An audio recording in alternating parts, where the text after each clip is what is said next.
दामन को पकड़ लो, मखदूम के दामन को पकड़ लो, उलमा से दोस्ती कर लो, मुफ्तियाने कराम से दोस्ती कर लो, सुन्नी सहीउल अकीदा आलिम के साथ बैठो उठो, इसलिए कि वो कुरान तुमको सिखाएंगे, हदीस तुमको सिखाएंगे, और जो जितना कुरान हदीस सीख लेगा खुदा की बारगाह में उसका रुतबा बुलंद से बुलंद। सुभान अल्लाह, सुभान अल्लाह, बहुत को प्यार से बोलो सुभान अल्लाह, सुभान अल्लाह। समझ में ये आया कि अल्लाह वालों से राबता जरूरी है। अरे बोलो अल्लाह वालों से राबता जरूरी है। प्यार से बोलो अल्लाह वालों से राबता जरूरी है। अगर राबता रहा तो बचेंगे, और राबता टूटा तो बहक जाएंगे। हजरात, राबता अगर लाइट से है तो फिर आप मुझको देख पाएंगे, और राबता अगर लाइट का टूट जाए तो, अभी बोलो अंधेरा हो जाए तो आप मुझे देख पाएंगे, मैं आपको देख पाऊंगा। लाइट से राबता रहना जरूरी है, ऐसे ही गौस से राबता रहना जरूरी है, ऐसे ही ख्वाजा से राबता रहना जरूरी है, ऐसे ही कुतुब से राबता रहना जरूरी है, ऐसे ही अब्दाल से राबता रहना जरूरी है। इसलिए मोहम्मद रसूलुल्लाह की उम्मत में परवरदिगार आलम ने अगवास को भेजा, अख्ताब को भेजा, औताद को भेजा, उलमा को भेजा, औलिया को भेजा, सोलहा को भेजा, मुत्तकीन दुनिया में तशरीफ लाए, ताकि गुमगश्तगाने राह से, गुमगश्तगाने राह को परवरदिगार आलम इन बंदों के जरिए हिदायत अता फरमा दे।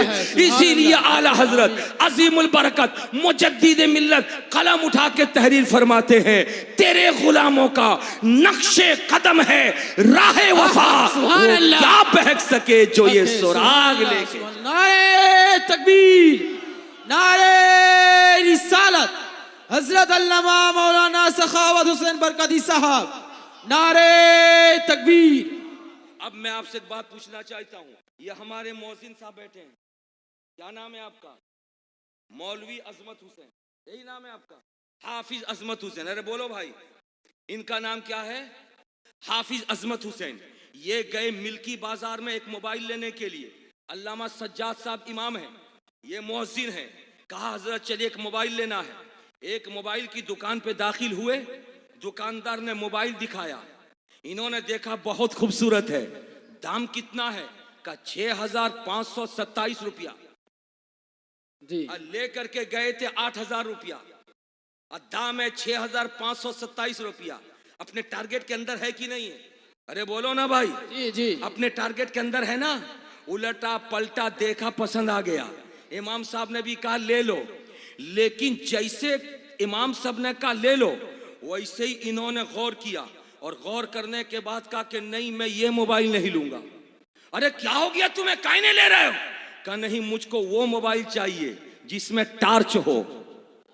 जी अरे बोलो ना भाई। जी जी, जिसमें टार्च हो, इसमें टार्च नहीं है। बात तो हो जाएगी, रिकॉर्डिंग तो कर लूंगा। ए भाई इसको मत बढ़ाओ, बात तो हो जाएगी, इसको कम करो, बात तो हो जाएगी, बात तो हो जाएगी, रिकॉर्डिंग भी मैं कर लूंगा, किसी को एसएमएस भी कर दूंगा, व्हाट्सएप भी खोल लूंगा, फेसबुक भी चला लूंगा, यूट्यूब भी चला लूंगा, मगर इसमें टार्च नहीं है, इसलिए मोबाइल नहीं लूंगा। मौलाना साहब खड़े हो गए, अरे हाफिज अजमत हुसैन तुम्हें हो क्या गया है? 6500 का सस्ता मोबाइल मैं सिफारिश करूंगा तो और 300 कम कर देगा, लेते क्यों नहीं हो? कहने लगे हजरत आप जानते नहीं है, मेरा घर मस्जिद से दूर है, नमाज फजर के टाइम में जब मैं आता हूं तो घर से लेके मस्जिद तक बिल्कुल अंधेरा रहता है, सांप बेंग के आने का खतरा रहता है, मोबाइल पास में होगा तो टार्च जला करके मैं आ जाऊंगा, और जब टार्च की रोशनी मिलेगी तो आता हुआ सांप भी भागेगा, आता हुआ बेंग भी भागेगा, आता हुआ चूहा भी भागेगा, कुत्ता दौड़ेगा तो वो भी भागेगा। इस टार्च के रोशनी का ये कमाल कि सांप से मैं बच जाऊंगा, बेंग से मैं बच जाऊंगा, कुत्ते से मैं बच जाऊंगा, बिच्छू से बच जाऊंगा। तब मैंने समझा मौलाना सज्जाद साहब ये अजमत हुसैन जो काम कर रहे थे बहुत अच्छा काम कर रहे थे। अगर टार्च ना हो तो सांप काटेगा, टार्च ना हो बिच्छू डसेगा, टार्च ना हो बेंग कूद करके गोद में आ जाए, टार्च ना हो कुत्ता काट ले, मगर एक टार्च है जिसने सांप से भी बचाया है, एक बहुत टार्च है जिसने बैंक से भी बचाया है, एक टार्च है जिसने बिच्छू से ही बचाया है। अगर इस बात को समझ लिया भवानीपुर वालों, बहुत को सुभान अल्लाह। तो आज के दौर में देवबंदियत का हमला एक तरफ, सुभान अल्लाह, वहाबियत का हमला एक तरफ, बहुत को कादियानियों का हमला एक तरफ। कोई कहता है रसूल कौनैन की पैदाइश के मौके पे जुलूस मत निकालो, हराम। अल्लाह सुभान कोई अल्लाह। कहता है सामने शिरनी रख के फातिहा मत करो, हराम। कोई कहता है खड़े होके या नबी सलाम अलैक मत पढ़ो, हराम। कोई कहता है कि नबी का नाम सुनकर अजान में अंगूठे को मत चूमो, हराम। ऐसे आलम में अब इस वहाबियों के फितने से बचेंगे कैसे? देवबंदियों के हमले से बचेंगे कैसे? बहुत को सुभान कादियानियों अल्लाह। के हमले से बचेंगे कैसे? तो उसका जवाब देने के लिए सखावत हुसैन बरकाती को इजाजत दे दो कि जिस तरह सांप से बचने के लिए टार्च जरूरी है, बैंक के हमले से बचने के लिए टार्च जरूरी है, बिच्छू के डसने से बचने के लिए टार्च जरूरी है, कुत्तों के हमले से बचने के लिए टार्च जरूरी है, ऐसे ही देवबंदियों, वहाबियों, बदअकीदों के हमलों से बचने के लिए औलिया और उलमा से राबता जरूरी है। सुभान अल्लाह। नारे तकबीर, नारे रिसालत, वली अल्लाह का दामन, नारे तकबीर, सुभान अल्लाह। बहुत को प्यार से बोलो सुभान अल्लाह, झूम के बोलो माशा अल्लाह। अब मुझे कह लेना दो, गौस से राबता जरूरी, ख्वाजा से राबता जरूरी, महबूब इलाही से राबता जरूरी, करबला के हुसैन से राबता जरूरी, मदीने के सिद्दीक अकबर से राबता जरूरी, फारूक आजम से राबता जरूरी, उस्मान गनी से राबता जरूरी, अली मुर्तजा हैदर कर्रार से राबता जरूरी, साहबा से राबता जरूरी, औलिया से राबता जरूरी, गौस से राबता जरूरी, कुतुब से राबता जरूरी, अब्दाल से राबता जरूरी।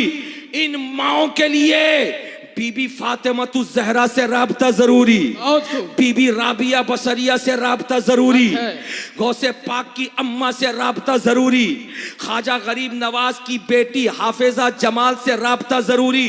अरे बोल दो ना भाई प्यार से, झूम के बोलो। इसलिए ये मर्दों का मर्दों से राबता जरूरी, औरतों का औरतों से राबता जरूरी।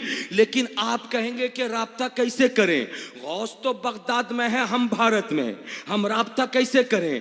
ख्वाजा तो अजमेर में है, हम मालदा में, राबता कैसे करें? महबूब इलाही तो दिल्ली में है, हम मालदा में, राबता कैसे करें? मखदूम समनानी तो कचौचा में है, हम मालदा में, राबता कैसे करें? मसरूर मिल्लत तो कटरा शरीफ में है, हम मालदा में, राबता कैसे करें? इमाम हुसैन की कब्र तो करबला में है, हम मालदा भारत में, राबता कैसे करें? तो याद रखो, राबता दो तरीके का होता है और दोनों में से दोनों का होना जरूरी है, और अगर दोनों नबी हो कम से कम एक का होना जरूरी है। वो दो क्या है? एक है जिस्मानी राबता और दूसरा है कल्बी राबता। झूम के बोल दो सुभान अल्लाह। एक है जिस्मानी राबता, दूसरा है कल्बी राबता। अब इसको समझाने के लिए मैं आपको लेके जाना चाहता हूं मूसा अलैहिस्सलाम के जमाने में। चलेंगे मेरे साथ? अरे बोलो भाई चलेंगे? सुभान अल्लाह। प्यार से बोलो चलेंगे? जितने लोग चलेंगे हाथों को लहरा के बोलो या रसूल अल्लाह, या रसूल अल्लाह। तवज्जो हाजिर करो। हजरत मूसा अला नबीना अलैहिस्सलातु व तस्लीम को खुदावंद कुद्दूस ने जब भेजा, फिरौन का जमाना था, फिरौन अना रब्बुकुमुल आला कहता था, मैं ही तुम्हारा रब हूं, मेरी इबादत करो। हजरत मूसा अलैहिस्सलातु व तस्लीम ने लोगों को बताया, नादानो सुनो सुनो, ये गुमराह है, ये बातिल है। रब तो वो है जिसने तुम्हें पैदा किया है, तुम्हें रिस्क देता है। जी बेशक, सुभान अल्लाह। हजरत मामला आगे बढ़ा तो फिरौन हजरत मूसा का जानी दुश्मन बन गया। तो हजरत मूसा अलैहिस्सलातु व तस्लीम ने ऐलान किया, ए मेरे चाहने वालों, अगर फिरौन के साथ रहना चाहते हो तो रहो, और अगर खुदा की बारगाह में जाना चाहते हो तो मेरे साथ आ जाओ। रवायतें मिलती है 6 लाख लोग, कितने लोग? 6 लाख लोग हजरत मूसा अलैहिस्सलातो व तस्लीम के साथ हो लिए।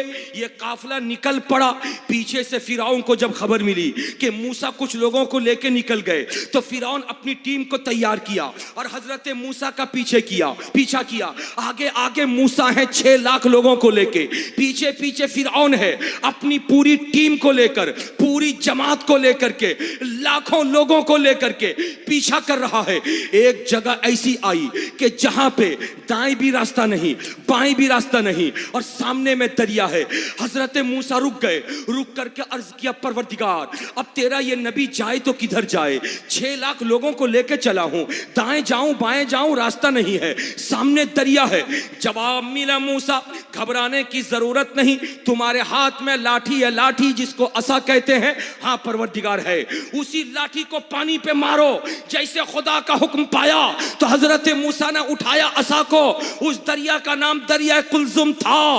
उस दरिया के ऊपर जब एक वार किया, रवायतें मिलती है जैसे लाठी मारा वैसे ही पानी का सीना फट गया और 12 रास्ते तैयार हो गए। बहुत को सुभान अल्लाह सुभान अल्लाह। कितने रास्ते? कितने 12 रास्ते। 12 रास्ते तैयार हो गए। 12 रास्तों से 12 कबीले के लोग हजरत मूसा के साथ में थे, वो निकल पड़े और जब उस पार गए तो उस पार पहुंचने के बाद वही रास्ता बना हुआ था। फिरौन ने सोचा कि जब मूसा अपने लोगों को लेकर पार हो सकते हैं तो मैं क्यों नहीं पार हो जाऊंगा। जैसे फिरौन और उसकी पूरी टीम दरिया में उतरी, वैसे ही पानी की जो दीवार थी, 12 रास्ते थे, रास्ता टूट गया, दीवारें टूट गई, पानी के कतरे एक दूसरे के गले से मिले। फिरौन भी डूबा और फिरौनी भी डूब गए। मगर मैं आपको जो बताना चाह रहा था वो ये कि 6 लाख लोग चले गए, मैदान तीह में जमा है। हजरत मूसा ने उनसे कहा कि मुझे खुदा की तरफ से बुलावा आया है, मैं कोहे तूर पर जा रहा हूं, अल्लाह ताला अपने पैगाम मुझको देगा। मैं 30 दिन के लिए तुमसे बोल करके जाता हूं, 30 दिनों तक इसी मैदान में रहना, तुम्हें खुदा की तरफ से खाना भी मिलेगा, तुम्हें खुदा की तरफ से पानी भी मिलेगा। अल्लाह अल्लाह मन्नो सलवा आते रहे, दोपहर का भी खाना आता रहा, रात का भी खाना आता रहा, आसमान से आता रहा। 6 लाख लोग खाते रहे। लेकिन जैसे 20 दिन गुजरे तो उन्हीं 6 लाख में एक नाहंजार इंसान था जिसका नाम सामरी था। वो सामरी सारे लोगों को मुखातब किया और कहा कि लोगों, मूसा ने कहा कि मैं 30 दिन में आऊंगा, 40 दिन हो गए अब तक वो नहीं आए। लोगों ने कहा कि अभी तो 20 ही दिन हुए हैं, तुम 40 कहते हो? कहा हाँ। उसने हिसाब किया तो सबको बेवकूफ बना दिया, दिन को 1 जोड़ लिया, रात को 1 जोड़ लिया, चुनांचे 20 दिन को उसने 40 बना दिया और सब अंधे थे, उसकी बात मान भी लिए। इसलिए जो मूसा वादा करके वादा वफा न करे, उस मूसा की बात में मत रहो, अपने माबूदों को मत छोड़ो। जिसके पास पीतल हो पीतल दो, जिसके पास तांबा हो तांबा दो, जिसके पास सोना हो सोना दो, जिसके पास चांदी हो चांदी दो। जितनी औरतें थी, जितने लोग थे, पीतल तांबा सोने के जेवरात सब कुछ दे दिया। उस नादान सामरी ने सबको एक जगह जमा करके आग जलाकर सब गला दिया और गला करके एक बछड़ा बना दिया। जब बछड़ा बना के रख दिया तो कहने लगा, लोगों खुदा को पूजना तुमको सिखाया मूसा ने, मगर मूसा खुद गायब है, छोड़ दो उनकी बात, इस बुत को पूजो, इस बछड़े को पूजो। हजरात, रवायतें मिलती है कि सामरी के कहने पर 5,88,000 लोग गुमराह हो गए और गुमराह होकर 5,88,000 लोग उस बछड़े के सामने सर झुका दिए, उसको सजदा किए। मगर 12,000 ऐसे लोग थे जो सामरी के मकरो फरेब में नहीं आए, सामरी की बात को नहीं माने, वो अपनी बात पर अटल रहे। नहीं, ये खुद सर झुकेगा तो खुदा की बारगाह में झुकेगा, ये सर झुकेगा तो खुदा की बारगाह में झुकेगा। बात आई गई, खत्म हो गई। मगर ए भवानीपुर वालों, आप मुझको बोलो, ये 5,88,000 कौन लोग थे और ये 12,000 कौन लोग थे? आपसे मैं पूछता हूं, आप बोलो। जब आप बोलोगे तो यही बोलोगे, ये 5,88,000 वो लोग थे कि जो लोग मूसा के कहने पर आए तो थे, मगर मूसा की मोहब्बत सीने में नहीं बसाया था, दिल में नहीं उतारा था। जिस्मानी तौर पर भी मूसा से दूर और कल्बी तौर पर भी मूसा से दूर। इसीलिए सामरी के मकर में आ गए, उसके फरेब में आ गए, उसके धोखा में आ गए। लेकिन वो 12,000 जो जिस्मानी तौर पर दूर तो थे, लेकिन उनका दिल मूसा से लगा हुआ था। जिस्मानी तौर पर दूर तो थे, लेकिन उनका कल्ब मूसा से जुड़ा हुआ था। जिस्मानी तौर पर मूसा से दूर तो थे, लेकिन तबीई तौर पर मूसा से कनेक्शन मजबूत था। जब इतनी बातें समझ लिया आपने, तो मुझे कह लेने दो, जिसका ताल्लुक कमजोर था वो सामरी के कहने पर बेईमान बन गए, और जिसका ताल्लुक मजबूत था वो सामरी के कहने पर अपने आप को नहीं बदले, मूसा के होके रहे। और जो मूसा का होके रहा वो खुदा का प्यारा हुआ, और जो खुदा का प्यारा हुआ वही जन्नती है। इसलिए भवानीपुर आने वाले सुन्नी मुसलमानों, तुमको खुदा ने यतीम नहीं रखा है, तुमको टूवर नहीं बनाया है। मुस्तफा जाने रहमत की उम्मत में खुदा ने हजारों वलियों को भेजा है, हजारों उलमा को भेजा है, हजारों सुलहा को भेजा है। अपने आप को अलग मत रखो, गौस से कनेक्शन मजबूत कर लो, खाजा से कनेक्शन मजबूत कर लो, मसरूर से कनेक्शन मजबूत कर लो, कुतुबुद्दीन से कनेक्शन मजबूत कर लो, मखदूम से कनेक्शन मजबूत कर लो, आला हज़रत से कनेक्शन मजबूत कर लो। जिसका रिश्ता वलियों से जितना मजबूत होगा, वही इंसान खुदा की बारगाह का महबूब बनता है। नारे तकबीर, नारे रिसालत, सरकार की आमद, सरकार की आमद, हजरत अल्लामा सखावत हुसैन बरकती साहब। नारे तकबीर, नारे रिसालत। बहुत बहुत से बोलो सुभान अल्लाह, झूम के बोलो माशाअल्लाह। अब मैं बहुत आपसे पूछना चाहता हूँ, अल्हम्दुलिल्लाह आपका कनेक्शन मजबूत है ना? अरे बोलो जी जी, आपका कनेक्शन मजबूत है जी। इसलिए कोई वहाबी आपको हिला नहीं सकता, कोई कोई देवबंदी आपको हिला नहीं सकता, बेशक कोई सुलह कुल्ली आपके ईमान पर हमला नहीं कर सकता।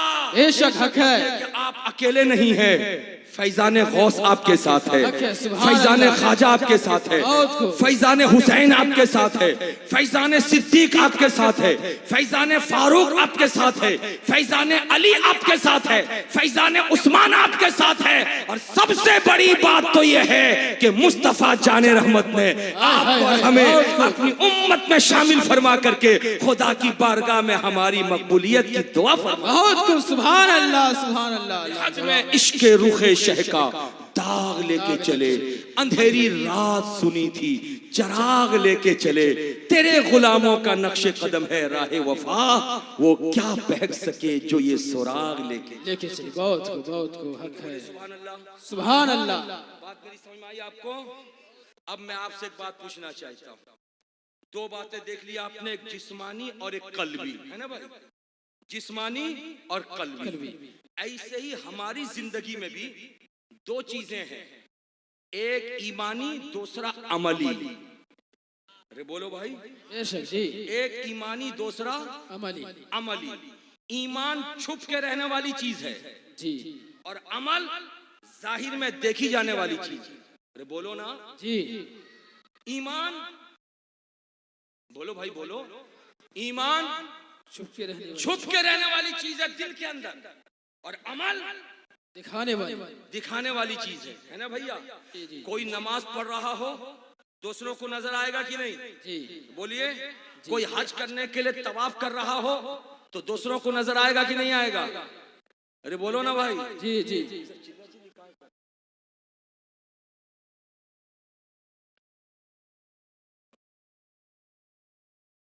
कि नहीं आएगा? अरे बोलिए। कोई हज करेगा तो तवाफ करना नजर आएगा ना जी। कोई कुरान पढ़ेगा तो नजर आएगा ना जी, कोई खाना खाएगा तो नजर आएगा। है। अरे बोलो ना भाई। जी जी। ये है अमल, ये है अमल।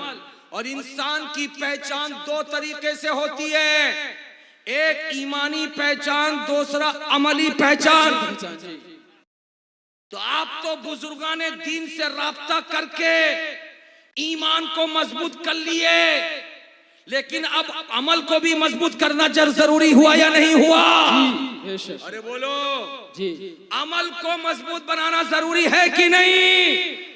पूरा मजमा बोले जी हाँ। अमल को मजबूत बनाना जरूरी है ना। जी अगर अमल मजबूत नहीं होगा तो जिस भारत में हम रहते हैं, इस भारत में एक मजहब वाले नहीं, एक धर्म वाले नहीं, अनेक धर्म वाले हैं। जी अरे बोलो ना जी अनेक धर्म वाले, हर धर्म का काम अलग अलग तरीके से। लेकिन ये मुसलमान अगर किसी दूसरे धर्म के काम की तरह अपना काम करेगा तो जिस रास्ते गुजरेगा दुनिया कहेगी ना कि ये मुसलमान नहीं जा रहा, वो फला जा रहा है। अरे बोले है या नहीं ऐसा? है या नहीं ऐसा?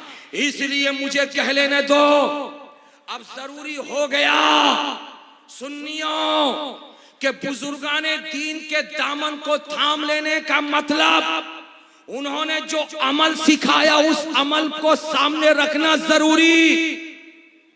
अब जब अमल को सामने रखेगा बंदा तो सबसे पहले जरूरत इस बात की पड़ेगी कि इंसान मुसलमान है कि गैर मुस्लिम है। जी जी बेशक। अगर मुसलमान है तो काम ऐसा कर जाए जिस काम को देख करके गैर भी पुकारे कि ये मुसलमान की शान है, ये मुसलमान की शान है। लेकिन आज हमारी कौम का हाल इतना बुरा हो गया कि हमको खुदा ने जितना अमीर बना दिया, जितना पैसा वाला बना दिया, हमारे अंदर बुराई उतनी आ गई, हमारे अंदर दिखावे का जज्बा उतना पैदा हो गया। हमने और आपने दूसरों के तरीके को इख्तियार कर लिया। खाना खाएंगे दूसरों के तरीके पर, कपड़े पहनेंगे दूसरों के तरीके पर।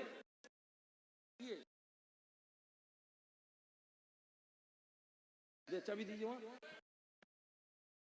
अरे दे दो भाई, चाबी दे दो ना। अरे आप लोग शांति से काम कीजिए, शांति से। हजरात मेरी बात समझ में आ रही है आपको? जी जी बहुत खूब, सुभान अल्लाह। जी अब अगर गैरों के तरीके पर खाना खाया तो दूसरे लोग कहेंगे ना कि ये मुसलमानों का तरीका नहीं है। अरे बोलो ना भाई जी। अगर गैरों के तरीके पर शादी ब्याह किया तो दूसरे लोग कहेंगे ना कि ये मुसलमान का तरीका नहीं। आखिर इस्लाम का तरीका है क्या? इस्लाम के तरीके को कैसे फॉलो किया जाए, इसके लिए अब सर जोड़ के बैठने की जरूरत है। और कौम में जो जितना बड़ा जिम्मेदार होता है उसकी जिम्मेदारी उतनी बढ़ जाती है। जी, जी। जितना आदमी पैसे वाला होगा उतनी जिम्मेदारी बढ़ेगी, जितना इल्म वाला होगा उतनी जिम्मेदारी बढ़ेगी, जितनी हैसियत वाला होगा उतनी जिम्मेदारी बढ़ेगी। इसलिए ए कौमे मुस्लिम, आज मुसलमानों का हाल पूरी दुनिया में क्या है वो आपको मालूम है कि आज पूरी दुनिया में मुसलमान तबाह बर्बादी के दहाने पर पहुंचाए जा रहे हैं। 57 इस्लामी कंट्रीज रहने के बावजूद भी आज फिलिस्तीन के हजारों बच्चों को लुक़्मा-ए अजल बनाया जा रहा है। आपको इसकी फिक्र है? आज हजारों औरतें बेवा हो गई है, आपको इसकी फिक्र है? आज हजारों बच्चे यतीम हो गए हैं, आपको इसकी फिक्र है? 30 दिन से ज्यादा का जमाना गुजर रहा है, लगातार रोजाना हजारों लोग फिलिस्तीन में मर रहे हैं। वो मरने वाले कौन हैं? वो मरने वाले रसूल कौनैन के शहदाई हैं। वो मरने वाले कौन हैं? वो सहाबा इकराम की अजमतों का झंडा बुलंद करने वाले हैं। वो मरने वाले कौन हैं? वो अहले बैत अतहार से मोहब्बत करने वाले हैं। वो मरने वाले कौन हैं? जो मक्का और मदीना से मोहब्बत करने वाले हैं। वो मरने वाले कौन हैं? जो बैतुल मक़दिस की आजादी का जज्बा दिल में रखने वाले हैं। वो मरने वाले कौन हैं? जो कुरान की तिलावत करने वाले हैं। वो मरने वाले कौन हैं? जो इस्लामी अहकामात पर अमल करने वाले हैं। मगर उन मरने वालों की फिक्र कौन करेगा? 57 इस्लामी कंट्रीज रहने के बावजूद भी आज हालात कैसे बन गए कि आज इस्लामी कंट्रीज के जो चौधरी है और जो वहां के खलनायक हैं वो खामोश बन बैठ करके तमाशा देखते नजर आ रहे हैं, इक्का दुक्का के अलावा। इसलिए आज जरूरत है कि हम चैलेंज करके सऊदी अरबिया से भी कहें, हम चैलेंज करके दुबई से भी कहें, हम चैलेंज करके हम दूसरी कंट्री ब्रिटिश से भी कहे कि सिर्फ अपने मुल्क में बुर्ज खलीफा के नाम पर हजारों तल्ला बिल्डिंग बना लेने से इस्लाम का झंडा बुलंद नहीं होगा। अपने मुल्क में एक से एक इमारत खड़ी करके आसाइश और आराम के सामान पैदा करने से इस्लाम का झंडा बुलंद नहीं होगा। मुस्तफा जाने रहमत ने इस्लाम का झंडा कब बुलंद किया था? जब मैदान बद्र में सहाबा शहीद हुए थे, तब इस्लाम का झंडा बुलंद हुआ था। जब मैदान उहुद में सहाबा शहीद हुए थे, तब इस्लाम का झंडा बुलंद हुआ था। जब मैदान ताइफ में रसूल कौनैन के दंदाने मुबारक शहीद हुए थे, तब इस्लाम का झंडा बुलंद हुआ था। जब मैदान खैबर में हजरत अली मुर्तजा शेर खुदा ने मरहब को जाकर के मारा था, तब इस्लाम का झंडा बुलंद हुआ था। और करबला के मैदान में हुसैन रसूल पाक का नवासा, अली का बेटा, अपने घर बार को लेकर के 6 महीने के लाल अली असगर को कुर्बान किया था, तब इस्लाम का झंडा बुलंद हुआ था। 18 साल के अली अकबर की जवानी लूटी गई थी, तब जाके इस्लाम का झंडा बुलंद हुआ था। आखिर में हुसैन ने अपनी लिए जामे शहादत नोश करके हमेशा के लिए खामोशी इख्तियार की थी, तब इस्लाम का झंडा बुलंद हुआ था।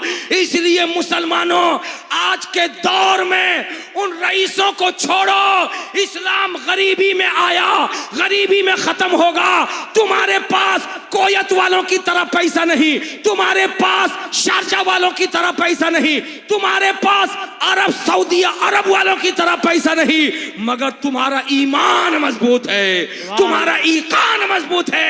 इसलिए तुम अपने ईमान को भी मजबूत कर लो, अपने अमल को भी मजबूत कर लो, खुदा तुम्हारी मदद फरमाएगा, तुम ही कामयाब होते। सुभान अल्लाह, सुभान अल्लाह। नारे तकबीर, नारे रिसालत, नारे हैदरी, नारे हैदरी, मसला के आला हजरत, नारे तकबीर। आज हालात इतने खराब हो गए, मुसलमान अपने लड़के की जब बारात निकालता है तो डीजे बजा के डांस करता हुआ लेके जाता है। जी जी, शर्म नहीं आती मुसलमानों? अपने लड़के के बारात में सर पे अमामा बांधकर, चेहरे पे सेहरा बांधकर, इस बार शेरवानी पहनाकर गाड़ी में बिठाए और डीजे बजाकर और छोकरियों को नचवा कर लेके जा रहे हो। और शादी के बाद 3 महीने में जब घर पे पाला लगेगा सास बहू में, मियां बीवी में, तब मुफ्ती के पास दौड़ करके जाओगे कि फतवा दे दीजिए, तब मौलवी के पास दौड़ के जाओगे कि तावीज दे दीजिए। मुसलमानों, होश के नाखुन लो। वो जमाना गुजर गया जिस जमाने में तुम पैसे की नुमाइश करके दुनिया वालों को अपनी तरफ रागिब करते थे। अब वो जमाना आ गया कि अपने आप को संभाल लो। अगर कोई पैसे वाला अपने बेटे को दूल्हा बनाने से पहले डीजे पर पाबंदी लगाए, नाच गाना बंद करे, तवाइफों लड़कियों को बढ़ाना सर सामने सड़क पर रख के खड़ा करके नचवाने पे पाबंदी लगाए और कहे कि मेरे बेटे के वलीमा में इलाके की 10 गरीब बेटियों की शादी का खर्चा मैं उठाऊंगा। सुभान अल्लाह, सुभान अल्लाह। बोलो प्यार से, सुभान अल्लाह। तो मेरा खुदा भी राजी होगा, मेरे मुस्तफा भी राजी होंगे। बेशक बेशक। लेकिन शर्म ना हमें आती है, ना शर्म इन औरतों को आती है। ये औरतें जो इस्लाम की पर्दानशी औरतें हैं, ये औरतें जो खातून इस्लाम है, ये औरतें जो फातिमतुज ज़हरा की कनीज हैं, अगर मोहल्ले की दूसरी लड़की सर खोल के नाचे तो हर माँ बोलेगी कि बेहया हो गई, मगर उसकी अपनी बेटी नाच रही है और वो मोबाइल में उसके नाचने को उठा रही है, रिकॉर्ड कर रही है और अपने दोस्तों के पास फॉरवर्ड कर रही है। कितनी शर्म की बात। इसलिए माँ बहनों, जलसा सुनने के लिए जगह तलाश करनी थी तुमको, झगड़ा करके आ गई हो। बैठो यहां से, ये नोट करके उठो कि मोहल्ले में कोई भी अपना कितना ही बड़ा रिश्तेदार क्यों ना हो, खाला का बेटा हो के फूफा का बेटा, चाचा का बेटा हो के मामू का बेटा, उसके बेटे और बेटियों की शादी में शरीक तो होंगे, मगर अपनी जवान बेटियों के सर से दुपट्टे को उतरने नहीं देंगे। सुभान अल्लाह, बोलो सुभान अल्लाह, प्यार से बोलो सुभान अल्लाह। अपनी जवान बेटियों को सड़कों पे उतार के नाचने नहीं देंगे। बेशक। इसलिए कि मुस्लिम घर से जब कोई दूल्हा निकलता है और बेटियां जब सड़कों पे नाचती हैं तो दुनिया हंस के कहती है कि ये मोहम्मद मुस्तफा की उम्मत है। इसी उम्मत को बचाने के लिए हुसैन ने करबला में 70 और 72 तीर खाए थे। 6 महीने के लाल अली असगर को कत्ल करवाया था। जिस उम्मत को बचाने के लिए रसूल कौनैन के चचा हजरत हमजा मैदान उहुद में शहीद हुए तो जालिम औरत ने उनके सीने को चीर के कलेजा निकाल करके चबाया था। सुभान अल्लाह, सुभान अल्लाह। ये उस उम्मत के लोग हैं जिनको खुदा ने पैसे दे दिए तो बगैर डीजे के इनके लड़के की बारात नहीं जाती। जी जी। शर्म करो, शर्म, शर्म करो, शर्म। माँ बहनों तुम भी शर्म करो, भाइयों तुम भी शर्म करो। और शर्म करके आज के इस भवानीपुर के जलसे में, इस ईदगाह मैदान में, इस मस्जिद के सामने इस बात का अहद करो कि न डीजे बजाएंगे, न जिसकी बारात में डीजे बजेगा उसकी बारात में जाएंगे। जी बेशक। बोलो ऐसा है जी। डीजे जिस किसी की बारात में हो तो उस डीजे बजाने में और लड़कियों के नाचने में कौन है जो आज अहद करे कि मैं बाराती बन करके नहीं जाऊंगा? हाथ उठा के बोले, हाथ उठा के बोलो। नौजवानों उठाओ, अगर जाना चाहते हो डीजे के साथ मत उठाना। लड़कियां नाचती हो, लड़कियां नाचती हो, बारात में जाना हो तो मत उठाना। और अगर नाच देख करके बारात में नहीं जाना हो तो हाथ उठाओ, हाथ उठाओ। डीजे बज रहा हो, अगर बारात में जाना है तो हाथ मत उठाना। और डीजे बज रहा हो, बारात में नहीं जाना है तो हाथ उठाओ, हाथ उठाओ। जबरदस्ती नहीं, ये मेरे बाप का इस्लाम नहीं है, रसूल पाक का इस्लाम है। बेशक। सुभान अल्लाह, रसूल पाक का इस्लाम है। आज तुमने इस्लाम को इतना नीचे कर दिया हमने और तुमने कि तुम्हें मालूम नहीं। तुम फिल्म देखते हो, पिक्चर देखते हो, जब कोई गुंडे का रोल करता है तो उसके सर पे टोपी पहनाई जाती है। जी। जब कोई चोरी का रोल करता है, चोर बनता है, तो उसको कुर्ता पाजामा पहनाया जाता है। जब कोई फिल्म में डाका जनी का काम करता, छिनताई का काम, तो उसके चेहरे पे नकली दाढ़ी लगाई जाती है। क्या तुम ही तो देखते हो? तुमको पता नहीं कि जब कोई चोर का रोल करे तो उसको मुसलमान क्यों बनाया जाता है? जब कोई डाका जनी करे तो उसको मुसलमान क्यों बनाया जाता है? जब कोई मारधार करे तो उसको मुसलमान क्यों बनाया जाता है? और सिर्फ यहीं तक नहीं, रमजान शरीफ में तुमने देखा होगा हजारों ऐसी औरतें जो गैर मुस्लिम हैं लेकिन रमजान का महीना आते ही निकाब पहन करके आपके पास मांगने आ जाती हैं। जी जी जी। अरे बोलो जी। निकाब पहन के आ जाती हैं, आप भी 10-20 रुपए उनके हाथ में दे देते हो। मगर यूट्यूब खोल कर देखो, हजारों ऐसी मिसाल है कि जब लोगों ने पकड़ा है तो ऐसी औरतों को पकड़ा कि जिनका शनाख्ती कार्ड निकला है तो दूसरे मजहब की औरत है। निकाब क्यों पहना? दूसरों को मैसेज देने के लिए। मुस्लिम घर की औरत फटीचर होती है, मांगती है, इसलिए मुस्लिम लिबास पहन लो। जी बेशक। हजारों लड़कों को देखा होगा कि 1 महीने के लिए दाढ़ी रख लेते हैं, सर पे टोपी रख लेते हैं। गुजरात के लड़के बंगाल आते हैं, बंगाल के लड़के महाराष्ट्र जाते हैं, महाराष्ट्र का बच्चा केरला जाता, केरला का बच्चा गुजरात जाता है। 1 महीना मांगता है, जब शनाख्ती कार्ड देखा जाता तो पता चलता मुसलमान नहीं है, गैर मुस्लिम है। लेकिन आखिर टोपी क्यों पहना, दाढ़ी क्यों रखा, कुर्ता पाजामा क्यों पहना? वो जानता है कि मुस्लिम कौम वो है कि जो दूसरों के सामने हाथ फैलाती है। तुम्हारे इस्लाम को बदनाम किया जा रहा है, तुम्हारे मजहब को बदनाम किया जा रहा है, तुम्हारे तरीके को बदनाम किया जा रहा है। तुम्हें टेंशन नहीं, तुम्हें फिक्र नहीं, मिट जाओगे। 2014 के बाद हिंदुस्तान के हालात कैसे बने वो तुम्हारे सामने है। अब आने वाले हालात कैसे बनेंगे वो भी तुम्हारे सामने है। तुम्हारी मस्जिदें छीनी जा रही हैं, तुम डांस कर रहे हो, तुम्हारे मज़ारात पे रोड़े चलाए जा रहे हैं, तुम नाच रहे हो, तुम्हारे मस्जिदों पे दावा किया जा रहा कि फला फला मस्जिद हमारी जगह है, फिर भी तुम डीजे बजा रहे हो। फिर भी अपनी जवान बेटी को सड़कों पे खड़ा करके नचवा रहे हो। इस्लाम को कहां तक पहुंचा दिया।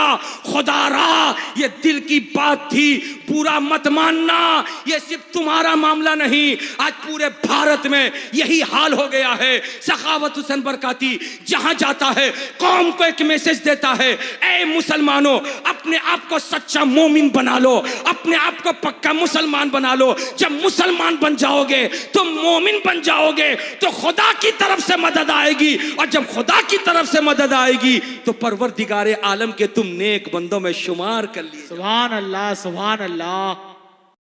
हजरात मुकर्रम, आज इसकी जरूरत है या नहीं है? जी अरे बोलिए ना भाई, जी जी, आज इसकी जरूरत है कि नहीं है? जरूरत है। अरे बोलो, जरूरत है ना। सब चाय खाने पे बैठ करके बात करते हैं। बड़ा बेहया हो गया कि बेटे को लेके गया दूल्हा बना के और डीजे बजाया, और फिर जब उसी का जमाना आ गया अपने बेटे को ले जाने के लिए तो उसके बेटे में भी डीजे बज रहा है। जब दोस्त अहबाब पूछते हैं क्या हुआ, बोले बच्चे मानते नहीं है। वाह, बच्चे मानते नहीं है। कौन बच्चा नहीं मानता है? कौन बच्चा नहीं मानता है? बच्चा नहीं मानता है तो बच्चे को घर से निकाल दो। जी बेशक, निकाल दो। एक मुस्लिम घराने में क्या होना चाहिए, क्या समाज होना चाहिए, इसका असर किसी को नहीं मालूम। माँ बहनों, चाबी तुम्हारे हाथ में है। तुमसे बच्चे बिगड़ते भी हैं, तुमसे बच्चे संभलते भी हैं। बेशक, बच्चे माँ के प्यारे होते हैं, माँ के लाडले होते हैं। जी, जो बच्चे माँ बाप के लाडले होंगे वो बच्चे माँ को कभी नाराज नहीं करेंगे, बाप को कभी नाराज नहीं करेंगे। आज बच्चे नहीं मानते इस वजह से कि माँ बाप की कदर मंजिलत उनके दिलो दिमाग में नहीं है। इसलिए जरूरत है इस बात की कि लोगों के दिलों में माँ बाप की अजमतें बिठाई जाए। ऐ लोगों, याद रखो, कुरान पाक खोलो तो अल्लाह तबारक व तआला ने साफ लफ्जों में माँ बाप की अजमतों का ऐलान फरमाया। सुभान अल्लाह। कुरान पाक में खुदा वहदहु ला शरीक इरशाद फरमाता है, वो बिल वालिदैन एहसाना इम्मा यबलुगन्ना इंदकल किबरा अहदुहुमा औ किलाहुमा फला तकुल लहुमा उफ वला तनहरहुमा वकुल लहुमा कौलन करीमा। सुभान अल्लाह, सुभान अल्लाह, झूम के बोलो सुभान अल्लाह। কথাটা বুঝতে পারছেন? जी जी जी, अल्लाह ताला कुरान में फरमाता अपने माँ बाप के पर एहसान करो। जी, दोनों के दोनों या दोनों में से एक जब बुढ़ापे को पहुंच जाए तो तुम उफ तक मत कहो, जी, उनको बेशक। न झिड़को। उनसे जब तुम बातें करो तो नरमी से बातें करो। सुभान अल्लाह। जो बच्चा मोहल्ले के बूढ़े आदमी के साथ बदतमीजी करता है, समझ जाना अपने बाप की इज्जत नहीं करता होगा। जी, जो लड़का मोहल्ले के बूढ़े लोगों की और पढ़े लिखे लोगों की इज्जत करता होगा तो समझ जाना वो अच्छे घर का बच्चा है, माँ बाप की भी इज्जत करता होगा। माँ बाप की इज्जत करने वाला बाहर किसी की बेइज्जती नहीं करेगा। इसलिए माँ बाप जब बच्चे तुम्हारी इज्जत करे तो तुम भी बच्चों की इज्जत करो। और इज्जत किस में है? कुरान के कानून में इज्जत है, रसूल के कानून में इज्जत है, हदीस मुस्तफा में इज्जत है। इस्लामी तरीके से बच्चों की शादी भी करो, इस्लामी तरीके से बच्चों का खतना भी करो, इस्लामी तरीके से बच्चों के सर पे साफा भी बांधो, इस्लामी तरीके से बच्चों के चेहरे पे सेहरा भी बांधो, इस्लामी तरीके से बारात भी लेकर के जाओ। जो शादी इस्लामी तरीके से होती है वो शादी बरकत वाली शादी होती है।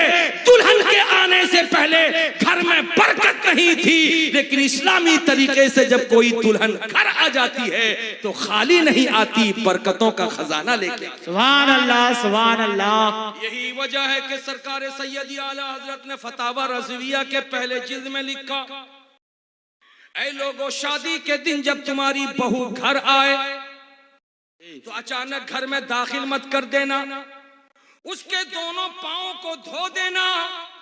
सुभान अल्लाह, बोलो भाई, सुभान अल्लाह। उसके दोनों पांव को धो देना और उस पानी को घर पे छिड़क देना। सुभान अल्लाह, सुभान कि अल्लाह, वो बेटी अकेले नहीं आई, बरकतें लेके आई।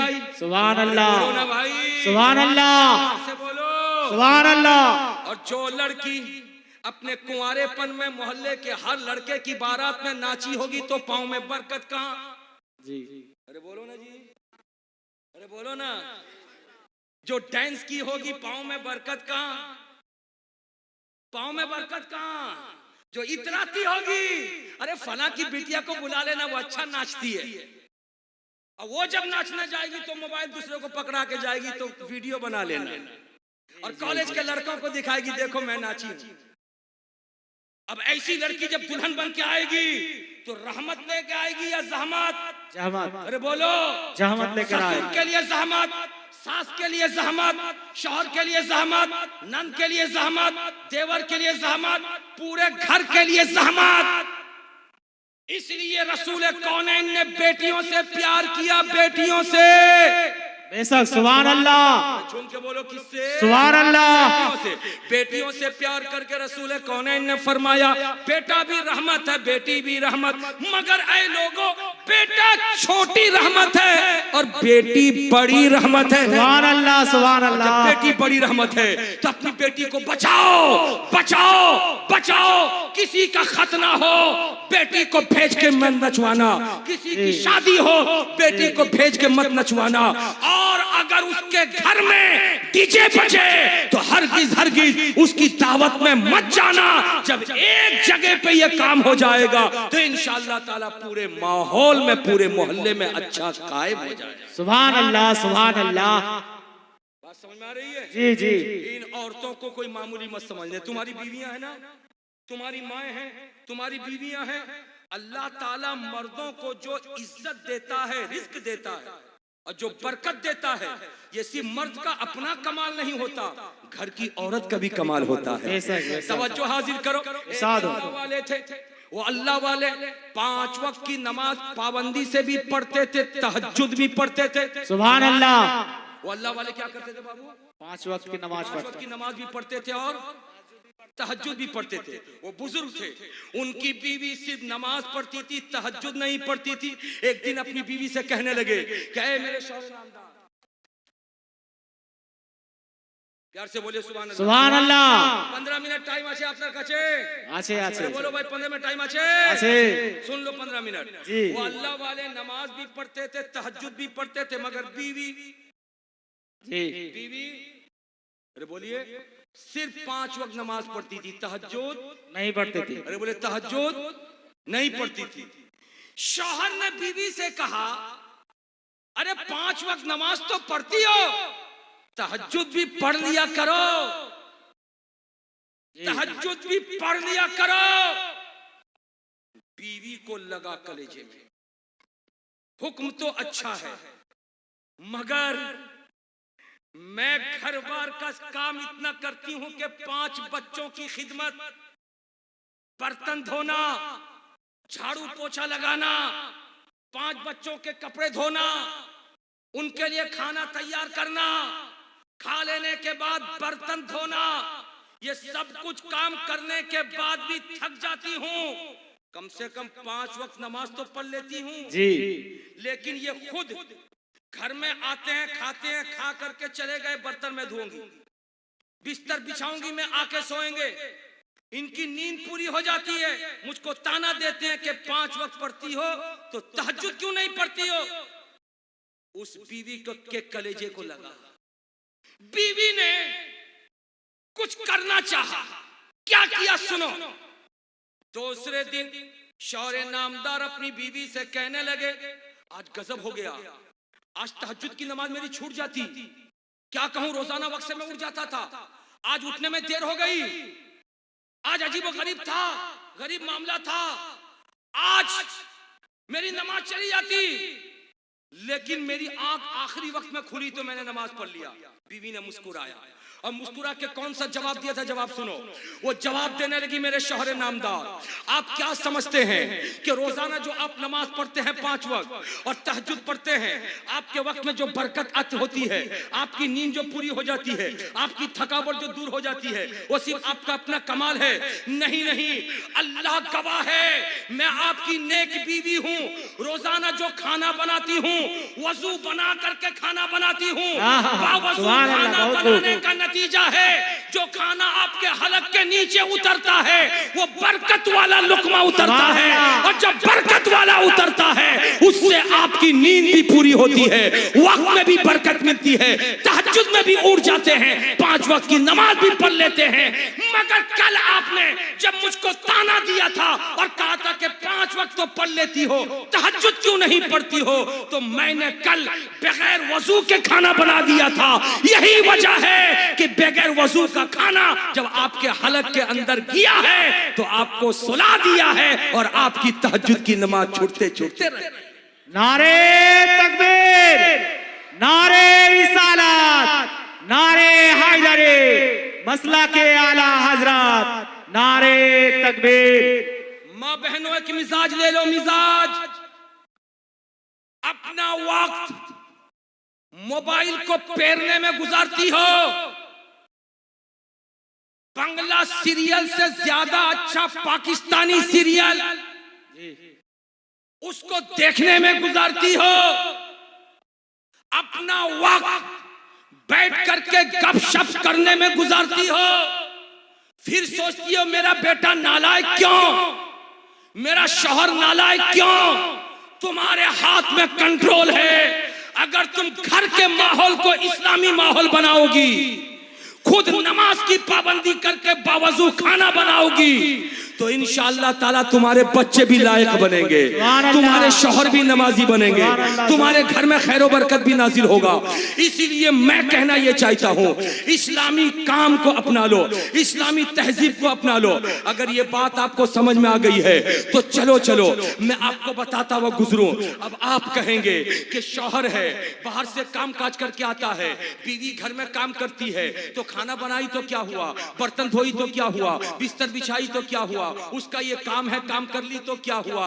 तो क्या समझते हैं बीवी का हाथ बटा देना कोई शर्म की बात है? क्या समझते हैं बीवी के साथ लग करके खाना बना देना कोई शर्म की बात है? बीवी के साथ लग करके पोछा लगा देना कोई शर्म की बात है? बीवी के साथ मिल करके बर्तन धो देना कोई शर्म की बात है? अब आप भी कहोगे मौलाना साहब पता नहीं, अब हम लोग को बीवी के साथ काम करने के लिए कह रहे हैं। मैं ऐसे ही नहीं कहता, सुन लो, याद रखो, मियां बीवी का जो रिश्ता है वो रिश्ता दुनिया में खुदा और उसके रसूल के बाद सबसे बड़ा रिश्ता है। झूम के बोलो सुभान अल्लाह। और उस रिश्ते को अगर आपको देखना है तो मुझे न देखो, इन उलमा को न देखो, इन मजमे में रहने वाले मुस्लिम भाइयों को न देखो। आओ आओ मुस्तफा जाने रहमत की बारगाह में आओ। हजरत आयशा सिद्दीका है, प्यारे नबी ने इरशाद फरमाया मुझे पानी पिलाओ। हजरत आयशा ने पानी दिया, मिट्टी का बर्तन था, सरकार ने बर्तन को हाथों में लिया और लेकर के अपने होंठ में लगाने के बजाय सरकार ने बर्तन को देखा, जिस जगह पे हजरत आयशा के होंठ लगे थे उस जगह को निकाला और वहीं पे अपने होंठ शरीफ को लगा के सरकार ने पानी नोश फरमाया। हजरत आयशा कहती है या रसूल अल्लाह, पानी को पी लेना चाहिए, ये बर्तन में क्या तलाश कर रहे थे?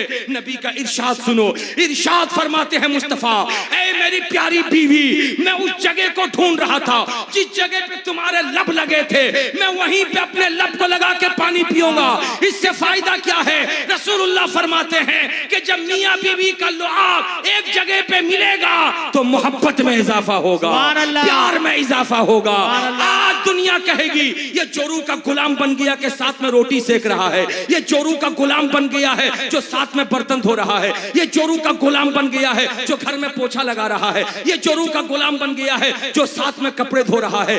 दुनिया कुछ कहती है, कहने दो, लेकिन मुस्तफा जाने रहमत ने मियां बीवी के रिश्ते को मजबूत किया है। जितना प्यार बढ़ेगा, साथ में काम करने से नमाज का वक्त हो जाए तो नमाज के लिए 2 मुसल्ला बिछाओ, 2 मुसल्ले पे एक में मर्द खड़ा हो, दूसरे में बीवी खड़ी हो और नमाज पढ़े। पूरी नमाज से फारिग होकर मियां बीवी जब हाथों को दुआ के लिए उठाए तो खुदा की रहमत मुस्कुराएगी और वो दुआ अल्लाह की बारगाह में कबूल होगी। सुभान अल्लाह, सुभान अल्लाह।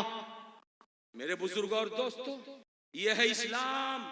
जी जी, इस्लाम। बोले क्या है ये? इस्लाम है, इस्लाम। अब आप कहेंगे कि मौलाना साहब ये इस्लाम है, यही इस्लाम है, यही इस्लाम है। बीवी के ऊपर डंडा चला के मारना ये इस्लाम नहीं है। बीवी को लत्तम जुत्तम करना, अरे बोलो, इस्लाम नहीं है, इस्लाम नहीं है। बीवी को बात बात पे उसके मैके का ताना देना ये इस्लाम नहीं है। बीवी के सामने उसके मैके वालों को गाली देना, अरे बोलो इस्लाम नहीं है। कितनी शर्म की बात कि जब निकाब ओढ़ के, चादर ओढ़ के मेरी माँ मेरी बहन कोर्ट और कचहरी के गलियों में घूम घूम के वकील के सामने हाथ जोड़ जोड़ के भीख मांगती है कि मेरा फैसला सुना दो। ये कितने शर्म की बात। इस्लाम के घर की बहू बेटियों को पर्दे में रहना चाहिए। वो थाने का चक्कर लगा रही है, कोर्ट का चक्कर लगा रही है, कचहरी का चक्कर लगा रही है। आखिर वो दिन किसने दिखाया? हमने दिखाया, आपने दिखाया। याद रखो, जिस बिल्डिंग की बुनियाद कमजोर होगी वो बिल्डिंग जल्दी गिरेगी, और जिस बिल्डिंग की बुनियाद मजबूत होगी हवाएं आएंगी बिल्डिंग खड़ी रहेगी, तूफान आएगा बिल्डिंग खड़ी रहेगी। शादी के टाइम डीजे बजा के बारात ले जाओ, बुनियाद कमजोर। हिजड़ा नचा के बारात ले जाओ, बुनियाद कमजोर। पटाखा फोड़ के बारात ले जाओ, बुनियाद कमजोर। और जब बुनियाद कमजोर हो गई वो शादी ज्यादा दिनों तक नहीं टिक सकती, वो शादी ज्यादा दिनों तक टिक नहीं सकती, या तो टूट जाएगी, और अगर टिकेगी भी तो रात में भी झगड़ा, दिन में भी झगड़ा, सुबह भी झगड़ा, शाम में भी झगड़ा। बीवी 3-3 महीने मैके में जाके बैठी रहेगी, पता नहीं चलेगा। इसलिए शादी को बाबरकत बनाना हो तो इस्लामी ढांचा अपना लो, इस्लामी तरीका अपना लो, इस्लामी माहौल अपना लो। जो इस्लामी माहौल को अपना लेगा खुदा और उसके रसूल उसी से खुश हो जाए। सुभान अल्लाह, सुभान अल्लाह। प्यार से बोल दो सुभान अल्लाह, सुभान अल्लाह। हाथों को लहरा के बोलो या रसूल या रसूल अल्लाह। हजरात मुकर्रम में आपको आखिर में आपके ईमान की बात आपको बता करके तकरीर खत्म करना चाहता हूं। अरे बताओ जी जी बोलिए प्यार से जी। सबसे बड़ी चीज है ईमान। जी बेशक। बोलो बोलो क्या सबसे बड़ी चीज? ईमान। सबसे बड़ी चीज, सबसे बड़ी चीज ईमान। आप मुसलमान क्यों हैं? आपके पास ईमान है। आप मुसलमान क्यों हैं? ईमान की वजह ईमान से। है। अगर ईमान नहीं तो दाढ़ी रहे तब भी मुसलमान नहीं, कुर्ता पजामा रहे तब भी मुसलमान नहीं, सर पे दुपट्टा रहे तब भी मुसलमान नहीं। ईमान अगर है तो इंसान मुसलमान है। जी बेशक। और इस ईमान को मामूली मत समझना।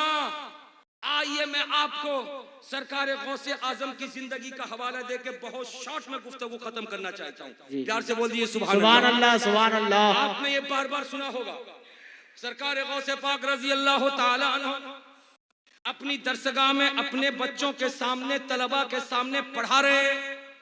अरे सुना है जी। अचानक उन्होंने चादर से हाथ निकाला तो उंगलियों से पानी के कतरा टपकने लगे। सुभान अल्लाह, सुभान अल्लाह। लड़के पढ़ने वाले होशमंद थे, वक्त भी लिख लिया, टाइम भी लिख लिया, दिन भी लिख लिया, तारीख भी लिख लिया। चंद दिन गुजरे थे, एक काफिला आया तोहफा लेकर। जब तलबा ने पूछा क्या है तो आने वाले काफिले ने कहा कि हमारी कश्ती डूबने जा रही थी दरिया में, हमने या गौस अल मदद का नारा लगाया तो गैब से कोई हाथ नमूदार हुआ। सुभान अल्लाह, सुभान अल्लाह, सुभान अल्लाह। कश्ती को किनारे लगा दिया। ये आपने सुना है, बार बार सुना है, अनेक बार सुना जी। लेकिन मैं पूछना चाहता हूं, सरकार गौसे आजम उसी महफिल में मौजूद, दरसगाह में, क्लासरूम में, हाथ से पानी का कतरा टपक रहा है। वाह, सुभान और अल्लाह। आने वाला काफिला कहता है कि कोई हाथ नमूदार हुआ, हमें निकाल करके किनारे कर दिया। सुभान अल्लाह। आखिर ये पावर कहां से आया? इस पावर को समझ लो, बात खत्म। इसको समझने के लिए हजरत सुलेमान अलैहिस्सलाम के जमाने में चलना पड़ेगा। वो हजरत सुलेमान अलैहिस्सलाम जो खुदा के नबी हैं, उनके जमाने में मुल्क सबा की मलका थी बिल्किस। बिल्किस को सरकार सुलेमान अलैहिस्सलाम ने इस्लाम की दावत दिया। जब मुल्क सबा से चलने लगी, हजरत सुलेमान अलैहिस्सलाम ने अपनी फौज के सामने ऐलान किया, कौन है मेरी फौज का सिपाही जो बिल्किस के यहाँ पहुंचने से पहले पहले उसका तख्त उठा के लाके पहुंचा दे। एक बंदा खड़ा हुआ और कहने लगा हुजूर मैं ले आऊंगा। पूछा कितनी देर में लाओगे? कहने लगा कि महफिल खत्म होने से पहले पहले पहुंचा दूंगा। और उनकी महफिल सुबह से लेकर दोपहर तक होती थी। सरकार सुलेमान अलैहिस्सलाम ने फरमाया नहीं, मुझको और जल्दी चाहिए। जैसे कहा जल्दी चाहिए, वैसे ही एक बंदा खड़ा हुआ, जिस बंदे का नाम हजरत आसिफ बिन बरखिया था। बोलो सुभान अल्लाह। खड़े हुए और खड़े होकर के कहा कि के पैगंबर, मैं उस तख्त को ले आऊंगा। पूछा कितनी देर में लाओगे, कितनी जल्दी लाओगे? कहने लगा हुजूर, पलक झपकने में जितनी देर लगती है उतनी जल्दी में लेके चला। सुभान अल्लाह, सुभान अल्लाह, प्यार से बोलो सुभान अल्लाह। पलक झपकने में। हजरत पलक झपकने में कितना टाइम लगता है? अरे बोलो 1 सेकंड। पलक झपकने में 1 सेकंड से भी कम।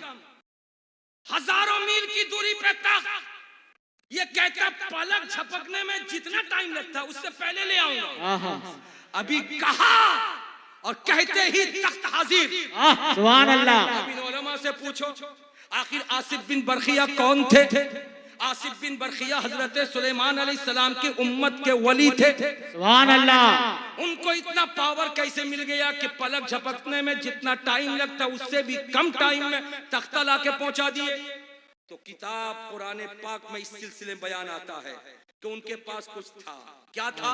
कुरान कहता है इल्मुम मिनल किताब। प्यार से बोलिए सुभान अल्लाह, झूम के बोलिए सुभान अल्लाह, हाथों को लहरा के बोलिए या रसूल अल्लाह। रवायत ये मिलती है कि उनके पास किताब का कुछ इल्म था। जी, किताब का कुछ इल्म था। किताब के इल्म की बुनियाद पर खुदा ने इतना पावर दिया, 1 सेकंड से भी कम टाइम में हजारों मील की दूरी से तख्त को उठा के ले आया। सुभान अल्लाह, सुभान अल्लाह। हजरात ये बात समझ में आ गई आपको, हजरत सुलेमान अलैहिस्सलाम की उम्मत के वली का पावर। लेकिन मेरे मुस्तफा सुलेमान से भी बड़े पावर वाले सुभान अल्लाह। खुदा ने मेरे मुस्तफा को तमाम नबियों का इमाम बनाया है। मेरे मुस्तफा को तमाम रसूलों का सुल्तान बनाया है। तमाम रसूलों नबियों को खुदा ने मुक्तदी बनाया है। मुस्तफा जाने रहमत को खुदा ने इमाम और मुक्तदा बनाया है। सारे के सारे नबी मुक्तदी हैं, रसूल कौनैन मेरे नबी अकेले इमाम हैं। सुभान अल्लाह, सुभान अल्लाह। तो जो मुक्तदी है सुलेमान, मुक्तदी के उम्मत का वली इतना पावरफुल कि पलक झपकते ही तख्ता ले आया। तो जो इमाम होगा उसकी उम्मत का वली कितना पावरफुल होगा? उसकी उम्मत का वली कितना पावरफुल होगा? उसकी उम्मत का वली कितना पावरफुल होगा? अब मेरे गौस है, याद रखो, ये अब्दुल कादिर जिलानी को खुदावंद कुद्दूस ने उम्मत रसूल का गौस बनाया है। उम्मत रसूल के वलियों के गौस हैं। तो वो थे अपने दौर में वली, उनके पास किताब का इल्म था तो उनको इतना पावर मिला। तो सरकार गौसे पाक उसी महफिल में बैठे रहे, उसी महफिल में मौजूद है। तलबा कहते हैं गौस गए भी नहीं लेकिन मदद भी हो गई, हाथ से पानी का कतरा भी टपकने लगा। आखिर गौसे पाक के पास इतना पावर कहां से आया? तो जवाब मैं नहीं दूंगा, जवाब ये उलमा नहीं देंगे, जवाब कुरान देगा। उस कुरान की आयत को सुन लो तो समझ में आ जाएगी बात। कुरान में खुदा ने फरमाया व बश्शिरिल मुमिनीन बिअन्ना लहुम मिनल्लाहि फज़लन कबीरा। ऐ लोगो, अब्दुल बहुत ही शानदार तकरीर। इस तकरीर को अपने दोस्तों के साथ ज़रूर शेयर करें और दीन की खिदमत करें। हमारे चैनल आँखी नेटवर्क को सब्सक्राइब करें और भी बहुत सारे तकरीर, क़िरात, मनक़बत, नात शरीफ पाने के लिए हमारे चैनल को सब्सक्राइब करें।